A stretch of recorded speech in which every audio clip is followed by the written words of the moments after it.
ৰাজন পৰীক্ষিত আমাৰ যে তিনিটা ঠেং ভাঙিল, কোনে ভাঙিলে, কিয় ভাগিব লগা হ'ল, তিনিটা ঠেং আমি কিয় হেৰুৱাব লগা হ'ল, তাৰ উত্তৰ তুমি আমাৰ পৰা জানিব বিচাৰিছিলা।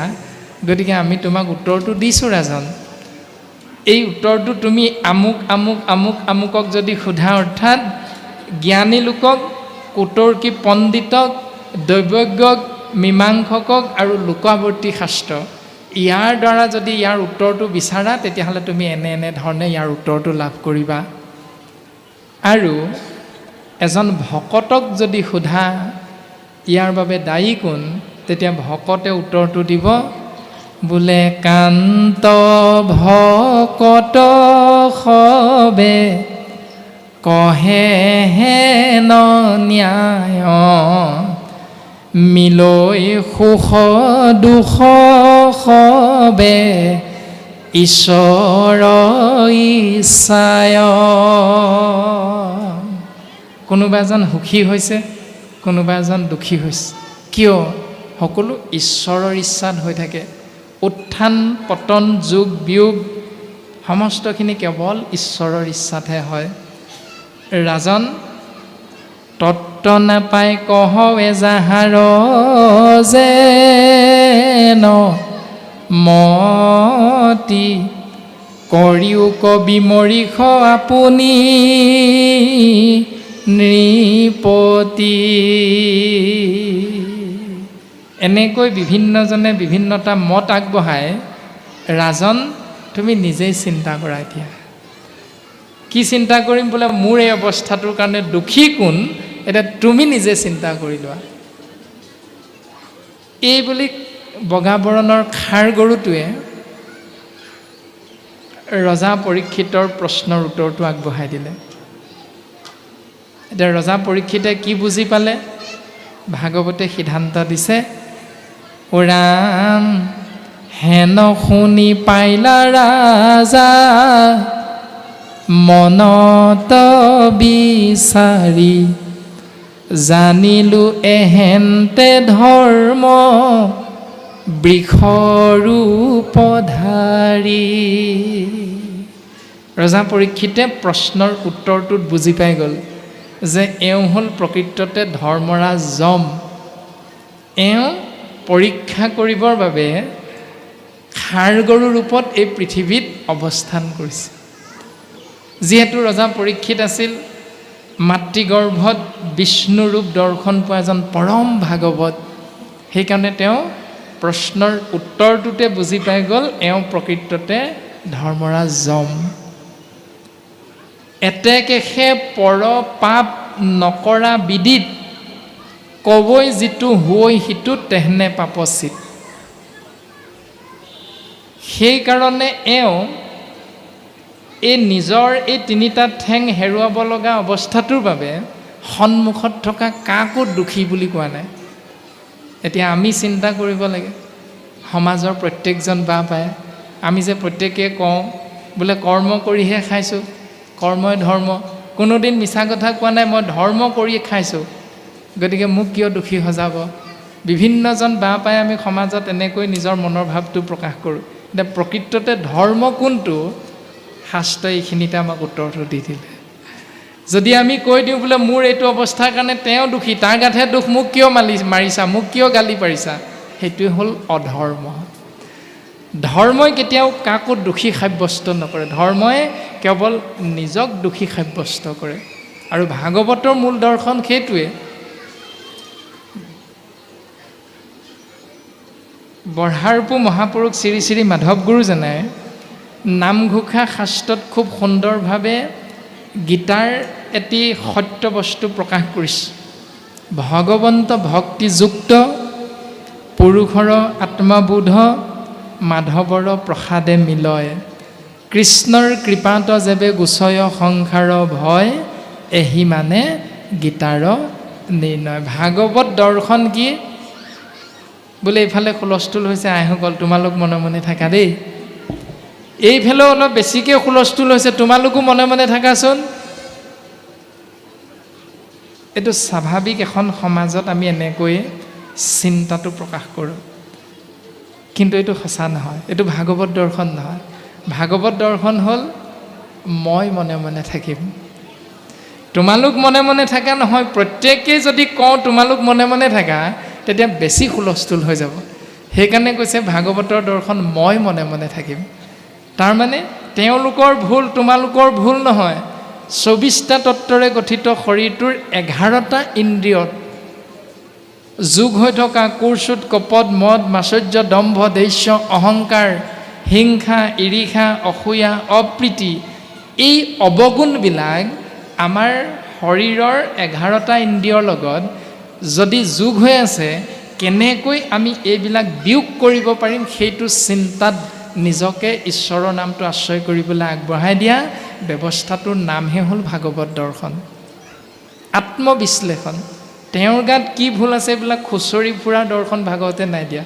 ভাগৱতে কৈছে তোমাৰ লগত কি ভুলবিলাক যোগ হৈ আছে, যিবিলাক শাস্ত্ৰৰ বিপৰীতে প্ৰকাশ হৈছে, সেইবিলাক যিমানে যিমানে নাইকিয়া কৰিবলৈ বিচাৰিবা সিমানে সিমানে হ'ল ঈশ্বৰ পুৰুষৰ এক কণিকা কৃপাৰ পাত্ৰ হ'ব পৰা, নিজকে উন্নতিৰ শিখৰলৈ লৈ যাব পৰা ব্যৱস্থা। ভাগৱতৰ মূল দৰ্শন এয়াই। গতিকে আমি কাকো হিংসা দোষী সাব্যস্ত কৰিবলৈ চেষ্টা নকৰি জীৱন সুন্দৰভাৱে আগবঢ়াই নিব পৰাটো শাস্ত্ৰসন্মতে যদি পালন কৰোঁ তেতিয়াহ'লে তাৰ নাম হ'ল ধৰ্ম। আৰু ৰজা পৰীক্ষিতে বুজি পাই গ'ল, হে ৰাম হেন ধৰ্ম কিনো ভৈল, তোমাক বিষাদ ভাঙিলে কতপ শৌচ দায়া তিনি পাদ। পাদ মানে ভৰি। হে ধৰ্ম, তোমাৰ কি এনেকুৱা অপৰাধ হৈ গ'ল, কি এনেকুৱা দুখৰ দিন আহি পৰিল, যাৰ বাবে তুমি শৌচ, দায়া, তপ, এই তিনিখন ঠেং তুমি হেৰুৱাব লগা হ'ল। কেৱলেহে আচৈ আবে সত্য নামে ভৰি, তাকো ভাঙি বাক চাহৈ কলি দণ্ড ধৰি। থাকিল মাত্ৰ সত্য নামৰ ভৰিখন, সত্য, শৌচ, ক্ষমা, দয়া, আসনৰে 4 খুৰা। আপুনি আমি পালন কৰা নীতি নিয়মৰ 4 খুৰা হ'ল সত্য, শৌচ, ক্ষমা আৰু দয়া। এই 4টাৰ ভিতৰত 3টা কিবা প্ৰকাৰে হেৰুৱাব লগা হ'লেও সত্যৰ পৰা কোনোদিন বিচলিত নহ'বা, এই বুলি ভাগৱতে আমাক সিদ্ধান্ত দিছে। কেৱলেহে আচৈ আবে সত্য নামে ভৰি। সত্য সদা সৰ্বদা জয় হৈ থাকে।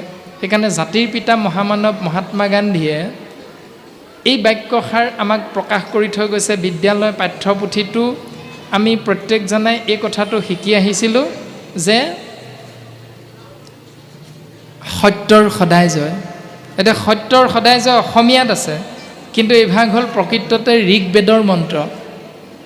ঋগ্বেদত উল্লেখ আছে সত্যম এবম জয়তে না নিত্যম অন্যথা, অৰ্থাৎ সত্যৰ সদায় জয়, অনিত্যৰ সদায় পৰাজয়, অসত্যৰ সদায় পৰাজয়।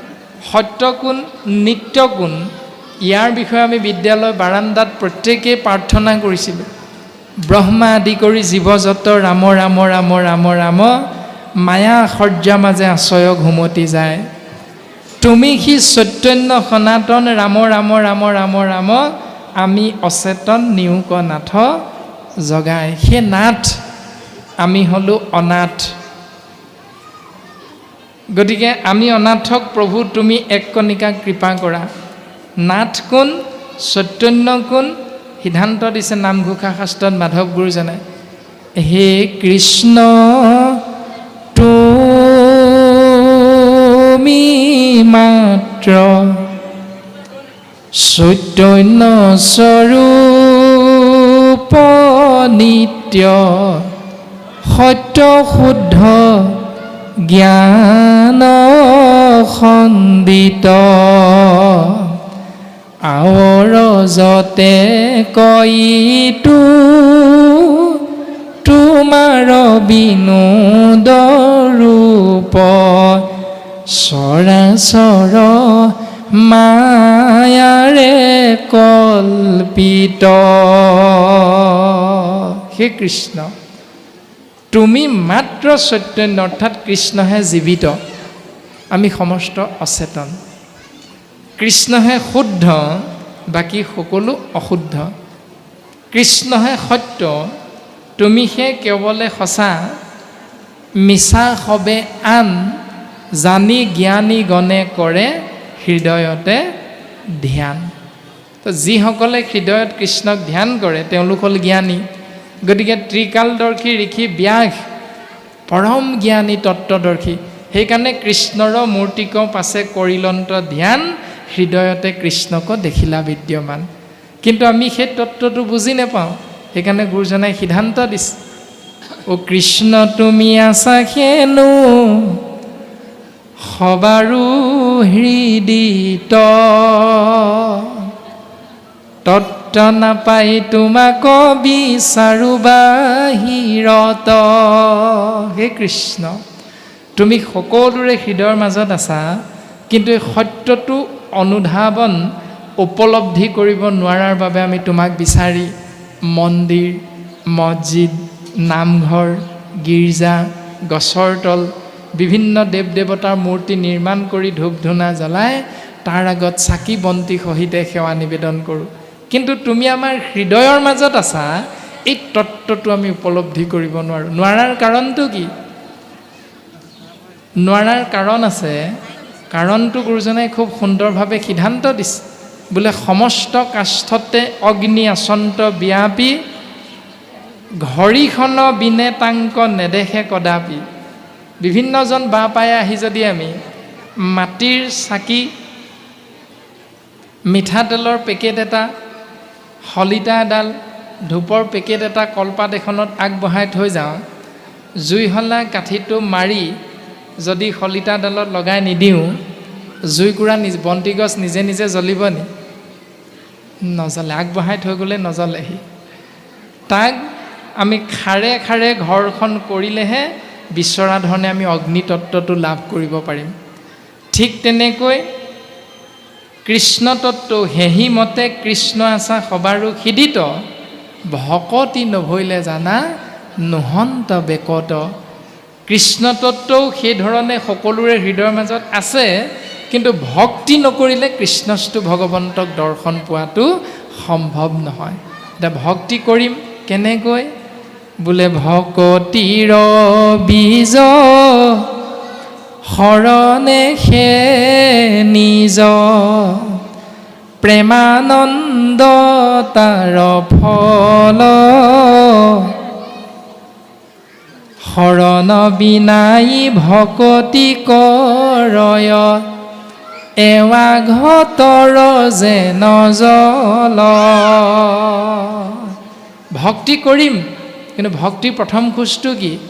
ভক্তিৰ পঢ়াশালী ভাগিত নামটো লগোৱাৰ প্ৰথম খোজটো হ'ল শৰণ।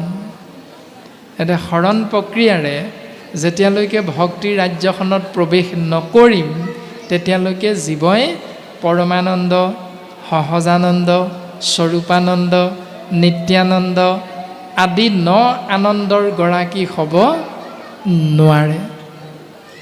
যিধৰণে আপুনি আমি সমস্তজনাই নিজৰ সন্তানটোক APS, IPS বিষয়া বনাবৰ বাবে চৰকাৰী চাকৰিয়াল উচ্চপদস্থ পদবীত অধিষ্ঠিত কৰিবৰ বাবে আমি বিদ্যালয়ত নাম লগোৱা সময়ৰ পৰা কিমান সুন্দৰকৈ তত্ত্বাৱধান লওঁ পিতৃ মাতৃয়ে। যদি তত্ত্বাৱধান নলওঁ, সি নিজে নিজে IPS বিষয়া হৈ যাব নেকি? ডাক্তৰ হৈ যাব নেকি? ইঞ্জিনিয়াৰ হৈ যাব নেকি? কেতিয়াও নহয়। এইটো বাস্তৱসন্মত পৃথিৱীখনত আমি প্ৰত্যেকেই এইখিনি কথা বুজি পাওঁ। ঠিক তেনেকৈ ভক্তি ৰাজ্যত প্ৰৱেশ কৰিবৰ বাবে গুৰুজনাই কৈছে শৰণ, সুদৃঢ় বিশ্বাসে আশ্ৰয় কৰিব লাগিব, তেতিয়াহে জীৱৰ পৰম মংগল সাধন হ'ব। বোলে বাপ মই শৰণ ল'লোঁ নহয়। কেতিয়া? বোলে 2000 চনত। বোলে ময়ো শৰণ ল'লোঁ, বাপৰ লগতে ল'লোঁ একেলগে। এতিয়া কথা হ'ল মাধৱ গুৰুজনাই কি বুলি লিখিছে নামঘোষাত? অ ৰাম হৰিত শৰণ লয়া যিটো জন, হৰিৰ চৰিত্ৰ শ্ৰৱণ কীৰ্তন কৰে। 2000 চনতে হৰিত শৰণ ল'লোঁ, নামঘৰলৈ আজিলৈকে নগ'লোঁ। 2000 চনতে হৰিত শৰণ ল'লোঁ, ভকতৰ সমাজত বহিবলৈ আজিলৈকে নগ'লোঁ। লাভ হ'ল নাই শৰণৰ কিবা? নহয়। গুৰুজনাই কৈছে হৰিত শৰণ লয়া যিজনে হৰিত শৰণ ল'লে যি মুহূৰ্ততে, সেই মুহূৰ্তৰ পৰা হৰিৰ চৰিত্ৰ শ্ৰৱণ কীৰ্তন কৰে। লাভ কি হ'ব? দুৰ্ঘোৰ অপাৰ সংসাৰ সাগৰ সিটো মহাজনে আতি মহাহুখে তৰে। সিজনে এই দুৰ্ঘোৰ পাৰাপাৰহীন সংসাৰখনৰ সমস্ত দুখ পৰিত্ৰাণ কৰি সমস্ত সুখৰ গৰাকী হৈ যাব পাৰে। এতিয়া আমাক লাগে কোনটো? যদি সুখ লাগে তেতিয়াহ'লে হৰিত শৰণ লৈ হৰিনাম শ্ৰৱণ কীৰ্তন ভকতৰ সংগ। যদি শৰণ লোৱা কালৰ পৰা আপুনি আমি সুখ বিচৰা নাই, যি পালেও পাম সেইটোৱে হ'ব বুলি ভাবোঁ, তেতিয়াহ'লে ভকতৰ সংগৰ পৰা আঁতৰি থাকিলেও তেওঁৰ বিষয়ে ভাগৱতে কোনো গালি পৰা নাই। যি কৰা কৰি থাকা, তোমাক আমাৰ ক'ব লগা নাই। হৰিত শৰণ ল'বই লাগিব, তেতিয়াহে জীৱৰ পৰম মংগল। আৰু হৰিত শৰণ লোৱা সেই ব্যক্তিজনৰ বিষয়ে ভাগৱতে খুব সুন্দৰভাৱে কীৰ্তন দশম ঘোষা ৰত্নাৱলীয়ে খুব সুন্দৰভাৱে পৰম মংগলৰ দৰ্শন প্ৰকাশ কৰিছে। ৰাম আন দেৱতে যি মোকে মাত্ৰ ভজি, জীভৈল এক শৰণ, সেহি সাধুজন অৰ্জুন ৰয়াগে, বুলিলা কৃষ্ণে বচন। আন দেৱতাৰ চিন্তা মনৰ পৰা, শৰীৰৰ পৰা, বাক্যৰ পৰা ত্যাগ কৰি কেৱল এক দেৱ এক সেৱ একত বিনে নাই কেৱ, কৃষ্ণস্তু ভগৱন্তৰ চিন্তাত নিজকে ব্ৰতী ৰখা ব্যৱস্থাত থকা সেই ব্যক্তিজন বাপ হ'লেও আই হ'লেও বোলে আহোম কছাৰী খাচী গাৰো মিৰি জবন কংক গোৱাল, অসম মুলুক ধোবা যে তুৰুক, কুবাচ ম্লেছ চাণ্ডাল, আনু পাপী নৰ কৃষ্ণ সেৱকৰ সংগত পবিত্ৰ হয়। এনেকৈ যিমানবিলাক পাপী নিকৃষ্টৰো নিকৃষ্টতম জীৱন নহওক কিয়, যদি কৃষ্ণৰ নাম আশ্ৰয় কৰি কৃষ্ণত শৰণ ল'লে, তেতিয়াহ'লে তেওঁ যি সম্প্ৰদায়ৰ নহওক তেওঁকে শাস্ত্ৰই সাধু বুলি প্ৰশংসা কৰিছে। এতিয়া সেইকাৰণে সাধুৰ সংগ আশ্ৰয় কৰিবলৈ 3য় স্কন্ধত কপিল প্ৰভুৱে মাতৃ দেৱহূতিক বাৰে বাৰে উপদেশ দিছে। দুৰ্জনৰ সংগ এৰিবে লাগয়। সেই মা দেৱহূতি, তুমি দুৰ্জনৰ সংগ ত্যাগ কৰা আৰু সেই সময়খিনি তুমি একমাত্ৰ সাধুৰ সংগ আশ্ৰয় কৰা। গতিকে সাধু কোনজন? যিজনে সমস্ত দেৱ দেৱতাৰ চিন্তা ত্যাগ কৰি এক ঈশ্বৰৰ চিন্তাত নিজকে আগবঢ়াই দিলে। এনেকৈ ৰজা পৰীক্ষিতৰ সন্মুখত বিষৰূপী ধৰ্মৰাজ আৰু তেওঁৰ মাজত হোৱা আলোচনাত ইতিমধ্যে প্ৰকাশিত হ'ল ধৰ্ম কি। তাৰ পাছত ভাগৱতৰ পদে সিদ্ধান্ত দিছে, ৰামে ধেনুৰূপে জানিলো এহেন্তে বসুমতি, কৃষ্ণৰ বিৰহে তাপে ক্ষীণ ভৈল আতি।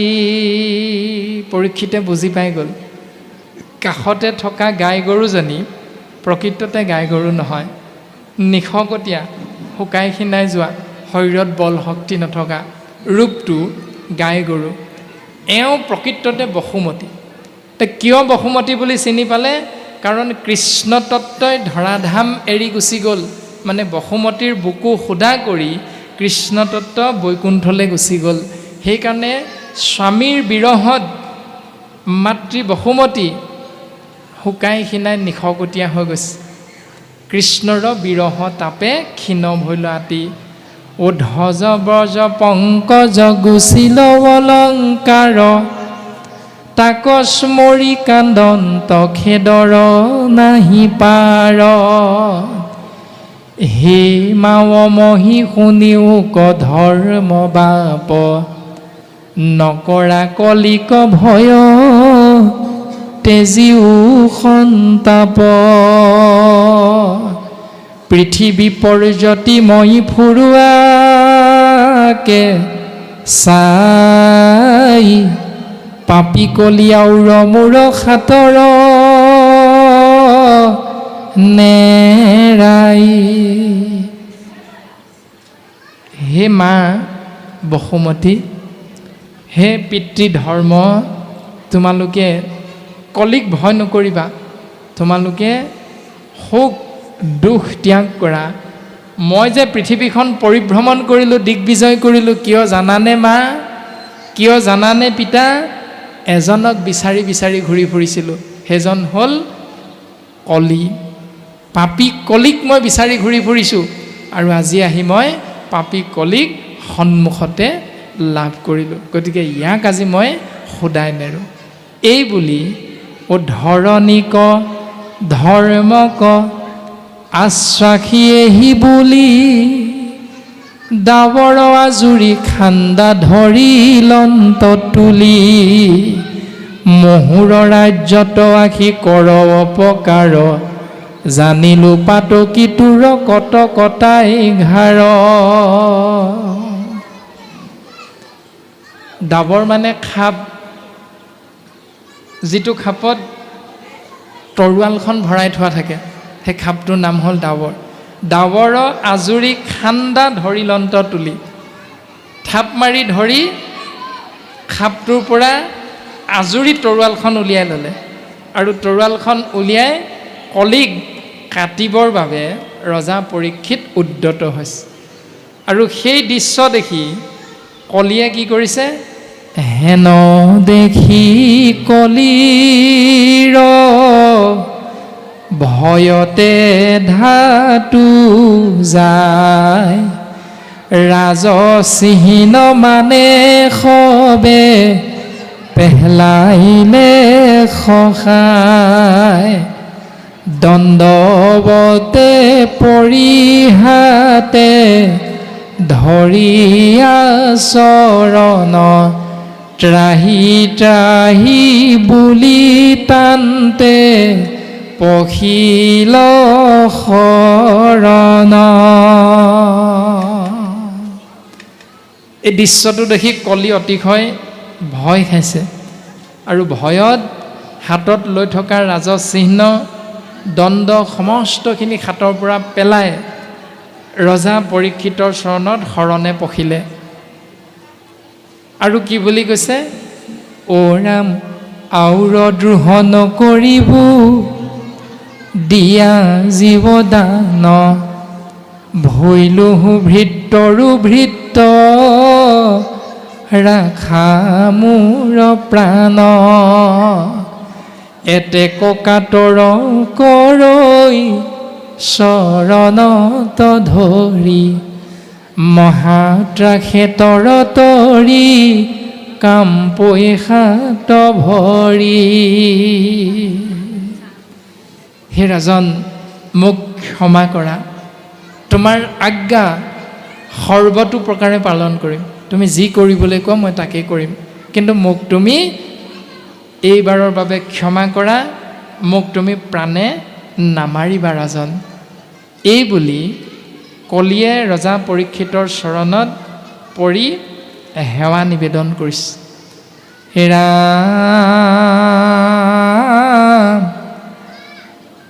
হৰি বিমুখক ধাৱৈ ব্যাঘ্ৰৰ সমান, বৈষ্ণৱৰ আগে কলি মুখক প্ৰমাণ। কটুখেৰ কামোৰৈ আঙ্গুলি লৈ মুখে, পৰিত্ৰাণ কৰা বাপ পুলি কান্দৈ দুখে। ওৰাম মাৰিলন্ত ঘাৱ বুলি সচকিত কায়া কলিৰ কাৰুণ্য দেখি সম্পজিল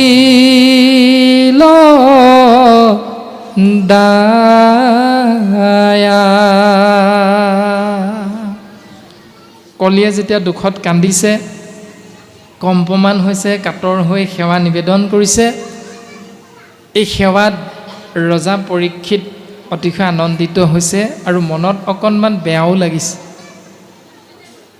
মনত অকণমান দুখ লাগি ৰজা পৰীক্ষিতে চিন্তা কৰিছে। কি চিন্তা কৰিছে? মনতে ভাবিছে, বোলে মনত বুলন্ত আত আছহি মহাজ্ঞান মহাগুণ ৰাম ইচ্ছা মাত্ৰে উপজয় কলিত যত পুণ্য। মনত ভাবিছে কলিক প্ৰাণে মাৰিম হয়, কিন্তু কলিৰ গাত এটা ভাল গুণ আছে। ভাল গুণটো কি? ইচ্ছা মাত্ৰে উপজয় কলিত যত পুণ্য। কলিৰ কৰাল গ্ৰাসত আমি জীৱবিলাক পৰি থাকিলেও যদি ইচ্ছা কৰিব পাৰোঁ, তেতিয়াহ'লে আমি ইচ্ছা মাত্ৰে পুণ্যৰ গৰাকী হৈ যাব পাৰোঁ। এইটো কলিৰ সময়খিনিত কলিৰ লগত থকা মহাগুণ ৰজা পৰীক্ষিতে দেখা পালে। আৰু এইখিনি কথা নামঘোষা শাস্ত্ৰত মাধৱ গুৰুজনাই লিখিছে। ভকতৰ 4টা প্ৰকাৰ আছে। সেই 4টা প্ৰকাৰ কি? প্ৰাকৃত ভকত, মধ্যম ভকত, অধম ভকত বা প্ৰাকৃত ভকত, তাৰ পাছতে মধ্যম ভকত, তাৰ পাছতে উত্তম ভকত, তাৰ পাছতে উত্তম ভকত। এতিয়া লক্ষণবিলাক কি? অধমে কেৱল দুখ, লৱয় মধ্যমে দুখ গুণ, উত্তমে দুখ গুণ কৰিয়া বিচাৰ, আৰু উত্তমে অল্প গুণ কৰিয়া বিস্তাৰ। এতিয়া ৰজা পৰীক্ষিত কোনটোত পৰিলে? অধম হোৱা হ'লে আনৰ দুখটো দেখিলেহেঁতেন, ৰজা পৰীক্ষিতে সেইটো নেদেখিলে। তাৰপিছত মধ্যম হোৱা হ'লে দুখ গুণটোকে, কোনটো দুখ কোনটো গুণ বিচাৰ কৰিব নোৱাৰি 2টা লৈ থ'লেহেঁতেন। বোলে এইটোকে কৰিম, এইটোকে কৰিম, নিৰ্দিষ্ট এটাহে কৰিম নহয়। আজি অনুষ্ঠানলৈ আহি বোলে এইকেইটা ভাল কথা বিচাৰ কৰিব নোৱাৰিলোঁ, এইকেইটা বেয়া কথা এৰিব লাগে এইটো বিচাৰ কৰিব নোৱাৰিলোঁ, অনুষ্ঠানলৈ গ'লোঁ, ভালে বেয়া গোটেইখিনি লৈ থৈ দিলোঁ। তাৰপাছত যিজন উত্তম, তেওঁ বেয়া কোনটো ভাল কোনটো বিচাৰ কৰে, বিচাৰ কৰি ভালটো তেওঁ গ্ৰহণ কৰে। আৰু উত্তমজনে অল্প গুণকো কৰিয়া বিস্তাৰ। এতিয়া ৰজা পৰীক্ষিত উত্তম ভকত। সেইকাৰণে কলিৰ যিমান বেয়া গুণ থাকিলেও কলিৰ গাত ভাল গুণটো কিন্তু দেখা পায়। আৰু সেই ভাল গুণটোকে ৰজা পৰীক্ষিতে আশ্ৰয় কৰি কলিক মৰাৰ পৰা বিৰত থাকিল, মানে নেমাৰিলে। গতিকে ৰজা পৰীক্ষিতৰ দৰে আমি উত্তম ভকতৰ শাৰীলে নিজক উত্তৰণ ঘটাবৰ বাবে আমি প্ৰত্যেকেই চেষ্টা কৰিব লাগিব। তাৰে দৰ্শন আমাৰ গাঁও সমাজত প্ৰায়ে আমি দেখা পোৱা যায় যে তাত ঢেঁকী, এখন চাউল চলা বা ধান চলা চালনী, চাউল জাৰিবৰ বাবে এখন কোলা বা ডলা, এইবিলাক আমাৰ আইসকলে প্ৰায় ব্যৱহাৰ কৰে। তাৰ স্বভাৱবিলাক কি বাৰু? বালি চলা চালনী, ধান চলা চালনী বা চাউল চলা চালনী, ইয়াৰ কামটো কি? তাৰ বুকুত দি চালনীখন লৰাই থাকিলে সি বেয়াখিনি তাৰ বুকুত ৰাখি থয়, ভালখিনি সি তললৈ পেলাই দিয়ে, ফুটাটোৱে দিয়ে নাই বাৰু? গতিকে চালনীখনৰ স্বভাৱটো আপুনি মই ল'ম নে নল'ম এতিয়া? দ্বিতীয়তে ঢেঁকীটোৰ স্বভাৱ কি? তাৰ খুবলিটোত আপুনি আমি যিহকে দি দিওঁ, তাৰ কামটো হ'ল গুড়ি কৰি দিয়া। ভাল দিছে নে বেয়া দিছে এইবোৰ চাবলৈ তাৰ সময় নাহে, তাৰ কামটো সেইটোৱে। কিন্তু কোলা বা ডলাখনৰ কামটো কি? পতানখিনি বা তুঁহখিনি আঁতৰাই, বেয়াখিনি আঁতৰাই ভালখিনি সি তাৰ নিজৰ বুকুত ৰাখি থোৱা। এতিয়া আমাৰ স্বভাৱটো হ'ব লাগিব কোলাখনৰ দৰে। আজি অনুষ্ঠানলৈ আহি আমি ভালো শুনিছোঁ, বেয়াও শুনিছোঁ। ইয়াৰ পৰা পদে কোৱা কথাখিনিৰ পৰা আমি বেয়াখিনি এৰি ভালখিনি ল'বৰ বাবে প্ৰত্যেকেই চেষ্টা কৰিব লাগিব।